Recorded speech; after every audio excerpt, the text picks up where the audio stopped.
Cinema துறையில் உச்சத்தில் இருக்கும் நடிகர் விஜய் அதை உதறிவிட்டு முழுமையாக அரசியலில் ஈடுபட போவதாக அவரே கூறியிருந்தார். தற்போது அவர் நடித்து வரும் ஜனநாயகன் படம்தான் கடைசி படமாக இருக்கும் என கூறப்படுகிறது. நடிகர் விஜய் கடந்த ஆண்டு பிப்ரவரியில் தமிழக வெற்றிக் கழகம் என்ற கட்சியை தொடங்கி வரும் 2026 சட்டமன்ற தேர்தலை நோக்கி பயணம் செய்து வருகிறார். இதுவரை 2 மாநில மாநாடுகளை நடத்தியிருக்கிறார்.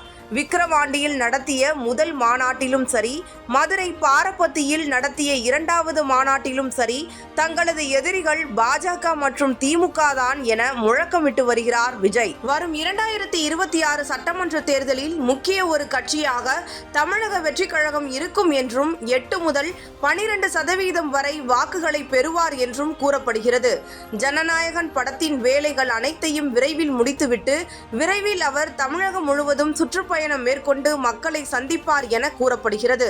அதே சமயம் தமிழக வெற்றிக் கழகத்தின் 3வது மாநாடு விஜய் போட்டியிடும் தொகுதியில்தான் நடைபெறும் எனவும் தகவல்கள் வெளிவருகிறது. இந்த நிலையில் தமிழக வெற்றிக் கழகம் சார்பாக புதிய சேனல் ஒன்றை தொடங்க நடிகர் விஜய் திட்டமிட்டுள்ளாராம்.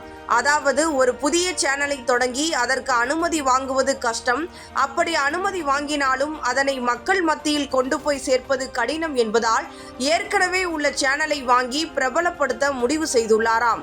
விஜயகாந்தின் கேப்டன் டிவியை வாங்க பேச்சுவார்த்தை நடந்து வருவதாக கூறப்படுகிறது. ஒருவேளை கேப்டன் டிவியை வாங்க முடியவில்லை என்றால் வேறு ஏதாவது ஒரு சேனலை வாங்க திட்டமிட்டு இருப்பதாக தகவல்கள் வெளியாகியுள்ளது.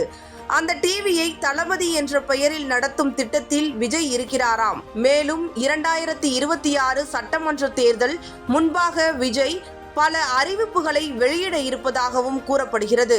விஜய் எங்கு போட்டியிடுவார், குறிப்பாக அவர் நிற்க போகும் தொகுதியை விரைவில் அறிவிக்க இருக்கிறாராம். விஜய் தென் மாவட்டங்களில் போட்டியிட அதிக வாய்ப்புள்ளதாக சொல்லப்படுகிறது. நெல்லை, தூத்துக்குடி போன்ற இடங்களில் போட்டியிடலாம் என வட்டாரங்கள் தெரிவிக்கின்றன.